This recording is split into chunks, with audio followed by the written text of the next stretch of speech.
Welcome back. My name's Tamber. We're going to do a bind off, which is basically just putting a top. Like, the bottom has this neat little area that kind of wraps it up in the bottom. We're going to do kind of a wrap up for the top as well. Alright, so you're going to go and just do a stitch like normal, whether it's knit or purl, whatever the pattern calls for. There you go, do it like normal. And you're going to do the same thing to the second stitch. When you got 2 stitches on the working needle, you're going to go through the stitch closest to you, and you're going to pull it up and over the other one. So it makes kind of a nice little top here. And you're going to do that again. Put another stitch on the working needle, so now it's got 2. You're going to pull the back stitch over the top stitch. I don't know if you're able to see that. Let me see if I bring this at a different angle. Do another stitch. You got 2. Pull it over. There. Alright, and try to go a little bit looser than you normally do when you're knitting, because it can get tight pretty easily and you don't want it to get too tight. Keep doing that. Pull the back stitch over the front.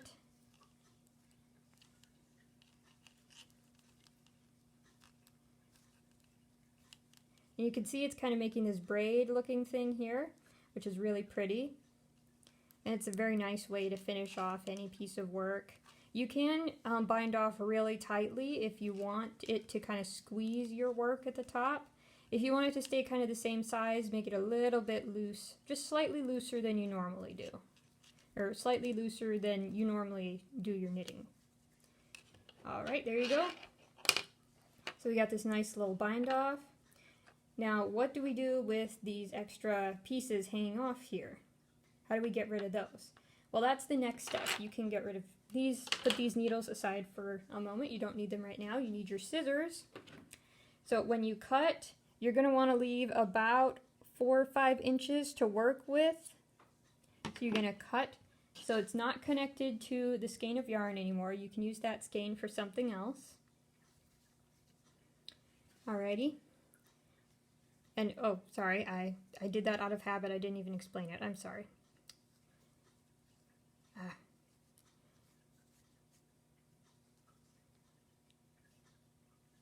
Okay, well, whatever. The loop was on the needle, and I just pulled it through. Yeah, there. Yeah, just pull the loop to pull the end out. There we go. All right. Now you're going to thread your big, huge tapestry needle. By the way, don't worry about getting hurt with this. It should be really blunt.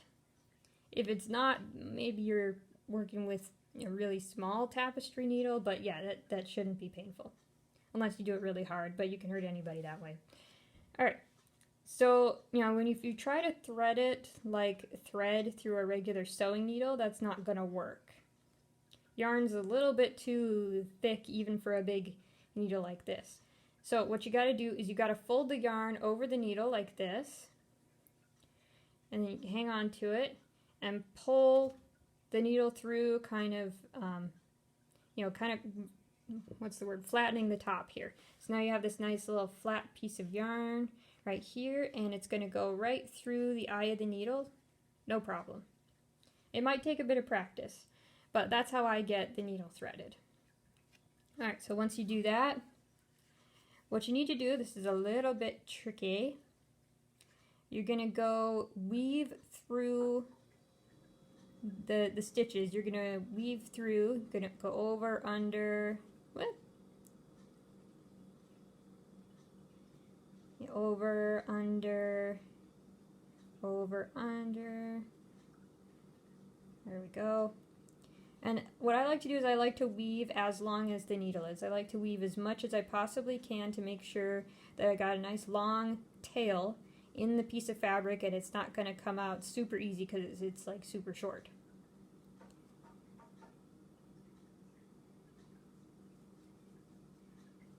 Usually I can't weave it through the entire piece, but this is a very small piece. So there we go, and you're going to pull it through. There we go, and then pull it a little bit loose. Just to make sure it's not tightening the work too much and the work feels like natural and lays natural. And then you're just going to cut that little extra bit off. And you can throw that little extra piece of yarn away. And there you go. You can kind of see how it was weaved through at the top a little bit.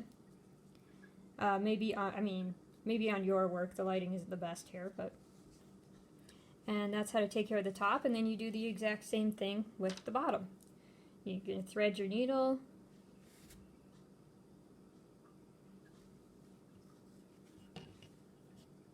And you're going to weave it over, under, over, under.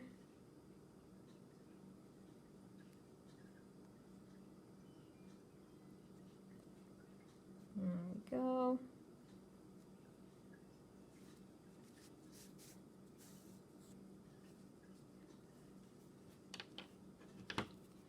And cut the little extra bit off, and there you go.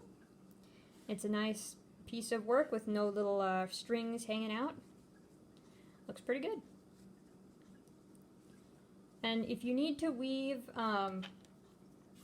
like even in the purl part, there's still room to weave. You can go over, like in between the bumps, there's loops you can go over and under. Like that. So you should be able to weave just about anywhere. What some people do is they go through one way, like they weave through here, let's say, and then when they pull that through, they go to the row underneath and they go through that as well. That makes it even harder for your end to pull through. So I don't do that. I don't feel it's necessary. I feel like weaving it in the way I just showed you is fine, but if you're really worried about something snagging and pulling the end out and it unraveling, then you can do that and that'll make it nice and tight.